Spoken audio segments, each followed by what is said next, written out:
Italy में घंटों तवील दिमागी सर्जरी के दौरान एक मरीज़ ने मौसीकी के आले सैक्सोफोन पर पसंदीदा धुन बजाई। मरीज़ ऑपरेशन के लिए अस्पताल आया था। 9 घंटे की दिमागी सर्जरी के दौरान मरीज़ ने 1970 की दहाई का मशहूर गाना लव स्टोरी के साथ साथ अतालवी कौमी तराना भी बजाया।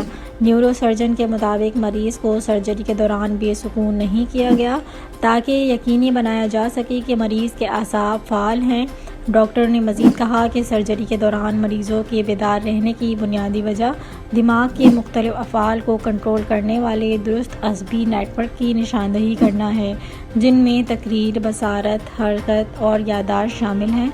गैर मुल्की मीडिया रिपोर्ट्स के मुताबिक डॉक्टरों ने बताया कि मौसीकार के दिमाग की सर्जरी कामयाब रही और वो अब नॉर्मल और सेहतमंद ज़िंदगी गुजार सकते हैं।